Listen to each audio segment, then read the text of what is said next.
الله من الشيطان الرجيم. بسم الله الرحمن الرحيم.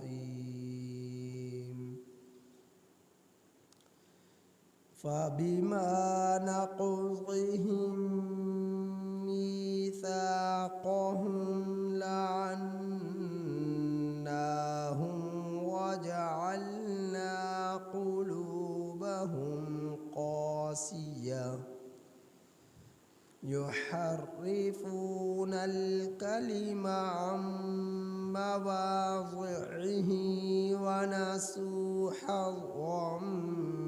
مما ذكروا به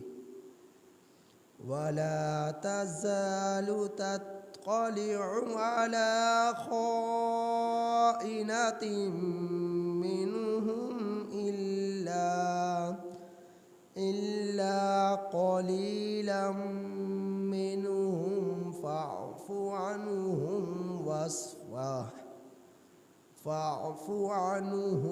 واصفح إن الله يحب المحسنين.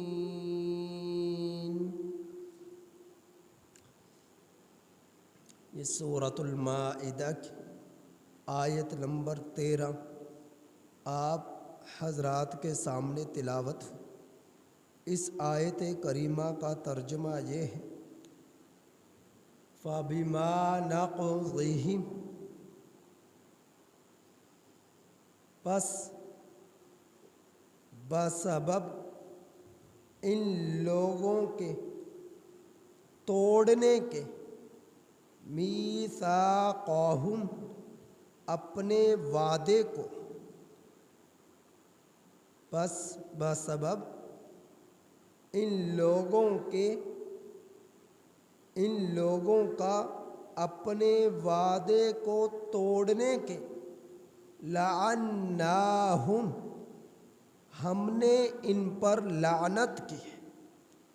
وجعلنا قلوبہم، اور ہم نے بنا دیا ان کے دلوں کو، قاسیہ، سخت، یحرفون الکلمہ، کلمات میں تحریفات کرتے ہیں، عن مواضعہ، ان کی جگہوں کو پھیرنے سے، کلمات میں تحریفات کرتے ہیں ان کی جگہوں سے پھیر کر، وَنَسُوا حَظًّا، اور بھلا دیا ایک حصہ اس میں سے کہ جو ان کو ذکروا بہ، یاد دہانی کے طور پر دیا گیا تھا، وَلَا تَزَالُ، اور ہمیشہ آپ، تطلع، مطلع ہوتے رہیں گے، علی خائنۃ منہم، ان لوگوں کی خیانت پر، الا قلیلا منہم، مگر ان لوگوں میں سے بہت تھوڑے، فاعف، سو آپ معاف کیجئے، عنہم، ان لوگوں کو،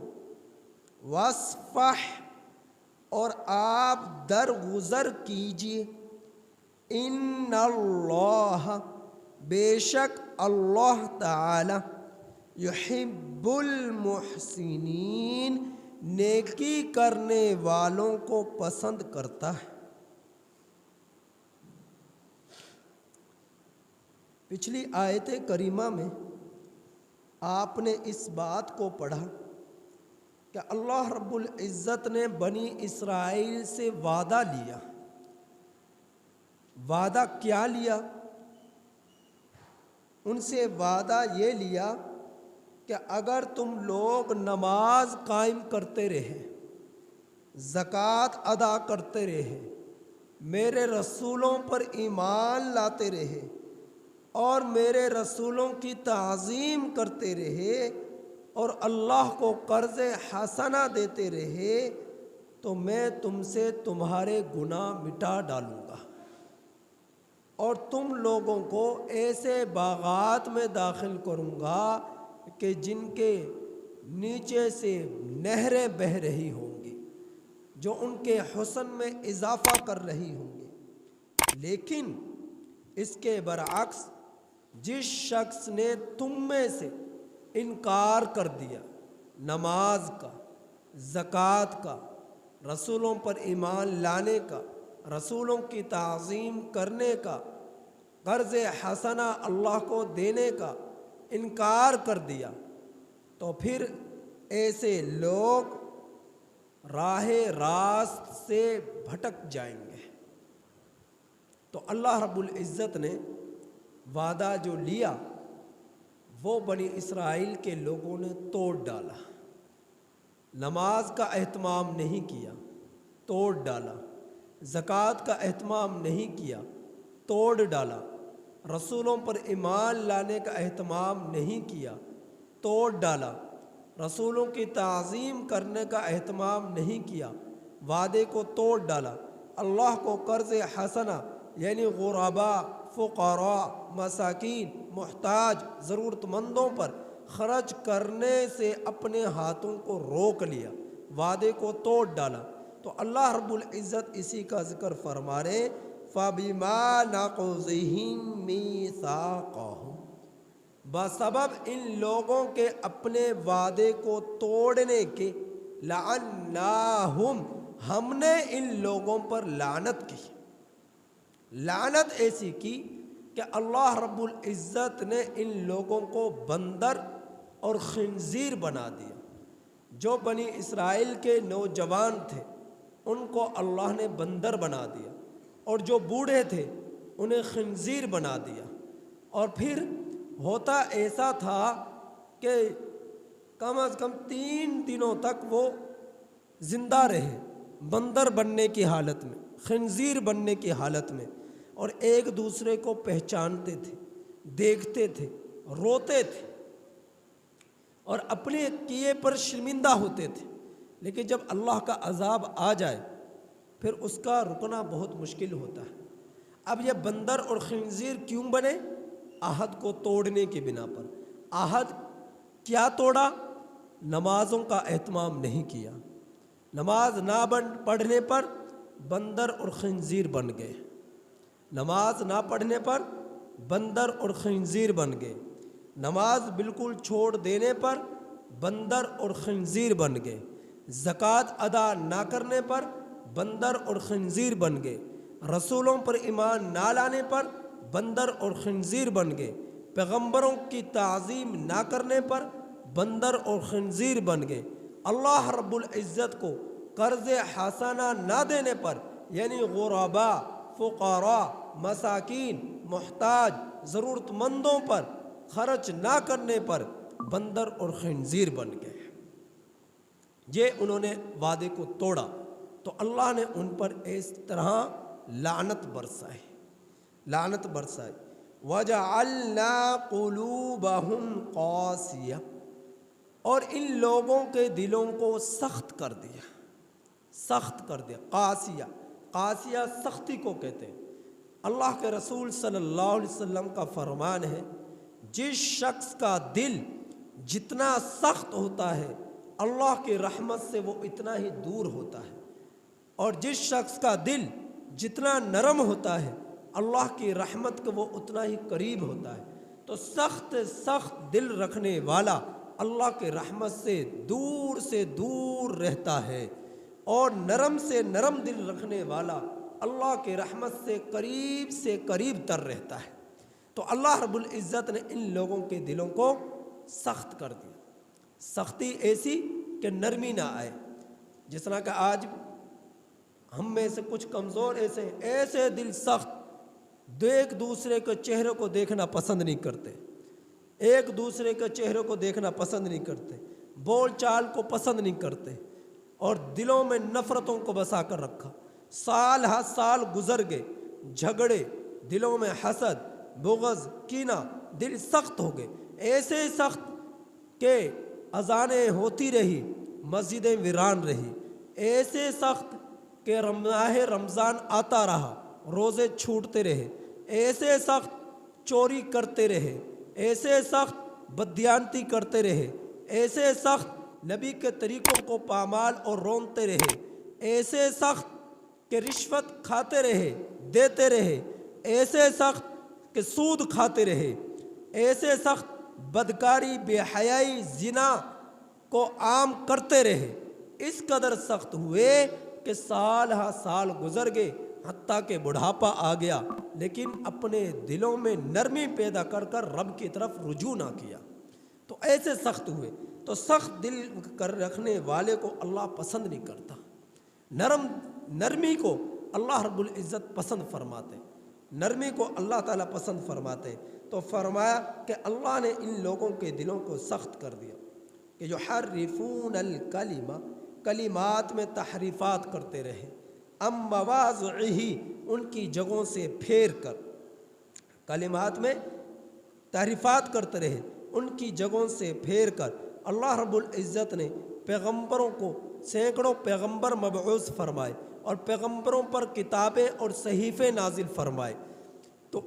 جن کی طرف وہ کتابیں اور صحیفے نازل کیے گئے وہ ان کے اندر رد و بدل کرتے رہے، تبدیلی پیدا کرتے رہے، حکموں کو چھپاتے رہے، لفظی تبدیلی بھی کرتے رہے، معنوی تبدیلی بھی کرتے رہے، یعنی الفاظ کو بھی چھپایا اور مطلب کو بھی چھپایا، ان چیزوں میں وہ تبدیلیاں کرتے رہے۔ وَنَسُوا حَظًّا مِّمَّا ذُكِّرُوا بِهِ، اور بھلا دیا ایک حصہ اس میں سے جو ان کو بطور یاد دہانی کے دیا گیا تھا، تورات میں، زبور میں، انجیل میں، اور اہل یہود نے آپ صلی اللہ علیہ وسلم اور قرآن کریم پر ایمان نہ لا کر، تو یہ لوگ اس کو اپنے پس پشت ڈال دیا، یعنی اللہ کے حکموں کو پس پشت ڈال دیا۔ تو اللہ تعالیٰ فرما رہے ہیں کہ آپ اے میرے پیغمبر ہمیشہ وَلَا تَزَالُ تَطَّلِعُ، مطلع ہوتے رہیں گے، عَلَىٰ خَائِنَةٍ مِّنْهُمْ، ان لوگوں کی خیانت پر ہمیشہ مطلع ہوتے رہیں۔ ایک وقت ایسا تھا کہ اہل یہود، اہل نصارہ، جب انہیں کوئی کام درپیش ہوتا، یہ نبی کریم صلی اللہ علیہ وسلم کا وسیلہ دے کر، واسطہ دے کر اپنے مسائل کو حل کروایا کرتے تھے، اللہ تعالیٰ سے دعائیں مانگا کرتے تھے، جنگوں میں فتوحات حاصل کیا کرتے تھے، نبی کریم صلی اللہ علیہ وسلم کے وسیلے دے کر، واسطے دے کر۔ لیکن جب نبی کریم صلی اللہ علیہ وسلم تشریف لے آئے تو یہی لوگ آپ صلی اللہ علیہ وسلم پر ایمان لانے سے پھر گئے، انکار کر دیا، حالانکہ ایسی بات نہ تھی کہ آپ صلی اللہ علیہ وسلم کو یہ پہچانتے نہ تھے۔ قرآن کریم میں اللہ جل جلالہ نے ارشاد فرمایا کہ یعرفونہ کما یعرفون ابناءہم، یہ لوگ اس طرح نبی کریم صلی اللہ علیہ وسلم اور آپ کی نشانیوں کو پہچانتے تھے کہ جس طرح کہ یہ اپنے بیٹوں کو پہچانتے ہیں، جس طرح والد کو اپنے بیٹے کی، اولاد کی پہچان ہوتی ہے، یہ نبی کریم صلی اللہ علیہ وسلم کو اپنی اولادوں سے بھی بڑھ کر پہچانتے تھے۔ لیکن اس کے باوجود نبی کریم صلی اللہ علیہ وسلم پر یہ لوگ ایمان لے کر نہیں آئے اور اللہ تعالیٰ سے کیے ہوئے عہد کو توڑ ڈالا، حالانکہ وعدہ کیا تھا کہ جب آخر الزماں پیغمبر تشریف لائیں گے ہم اس پر ایمان لائیں گے۔ تمام پیغمبر اپنی اپنی قوموں سے اپنے اپنے زمانوں میں یہ وعدہ لیتے رہے، لیکن جب آپ صلی اللہ علیہ وسلم تشریف لائے تو یہ لوگ ایمان لے کر نہیں آئے، بہت کم ایمان لے کر آئے، بہت زیادہ نہ ایمان لانے والے۔ تو اللہ کے حکم کو انہوں نے توڑا اور پھر خیانت کی۔ خیانت کیا کی؟ بے شمار خیانتیں کی۔ ایک واقعہ بخاری شریف کے اندر ان کی خیانت کا نقل کرتا ہوں آپ احباب کے سامنے۔ خیبر کے علاقے میں یہود کا ایک بڑا رئیس شخص، مالدار شخص، طاقتور شخص جو شادی شدہ تھا، اس نے ایک غریب، اہل یہود میں سے ہی ایک غریب یعنی کمزور جو شادی شدہ عورت تھی اس سے بدکاری کر لی، اس سے بے حیائی کر لی۔ بخاری شریف میں یہ روایت موجود ہے۔ اب کیا ہوا کہ جو عورت کے خاندان والے تھے جو غریب تھے، کمزور تھے، انہوں نے احتجاج کرنا شروع کیا، مظاہرے کرنا شروع کیے کہ ہمیں انصاف دلایا جائے کہ جب طاقتور کوئی جرم کرتا ہے تو اس کے کوئی انتقام نہیں لیا جاتا، اس کو کوئی سزا نہیں دی جاتی، اور اگر کمزور کوئی جرم کر لے تو اس کے ساتھ جو ہے اس کے خلاف پوری طرح ایکشن لیا جاتا ہے اور اس کے پوری طرح سزا دی جاتی ہے۔ تو جو معاملہ غریب اور کمزور کے ساتھ کیا جاتا ہے وہ امیر کے ساتھ کیوں نہیں کیا جاتا، وہ کبیر کے ساتھ کیوں نہیں کیا جاتا؟ تو انہوں نے احتجاج کرنا شروع کیا کہ ہم انصاف لیں گے۔ تو اہل یہود کے جو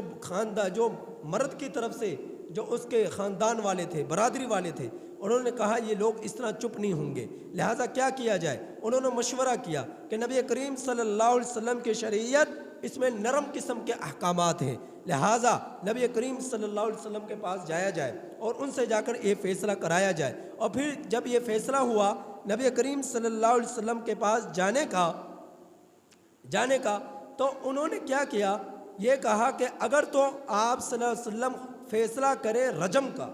سنسار کا، تو پھر فیصلے کو قبول نہ کرنا، اور اگر وہ فیصلہ کرے نرمی کا تو فیصلے کو قبول کر لینا۔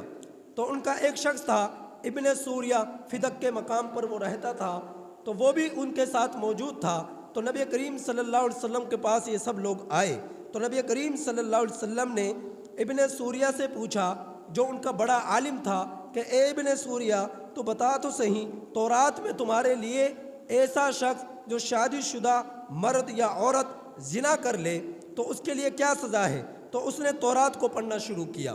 تو شروع اور آخر والی آیت کو، حکم کو اس نے پڑھ دیا اور درمیان سے کھا گیا، یعنی چھپا لیا۔ یعنی یوں سمجھے کہ اس نے شروع میں پڑھا الحمدللہ رب العالمین اور آخر درمیان میں ایک آیت الرحمن الرحیم کو چھوڑ دیا اور اہدنا الصراط المستقیم کو پڑھ لیا، اب درمیان میں ایک آیت کو چھوڑ دیا۔ تو اس طرح درمیان سے اس نے حکم کو چھوڑ دیا، شروع اور آخر والے الفاظ کو پڑھ لیا۔ تو اسی مجلس میں حضرت سلمان فارسی رضی اللہ تعالیٰ عنہ بھی موجود تھے، جو تورات کا علم رکھتے تھے، اور وہ جب اہل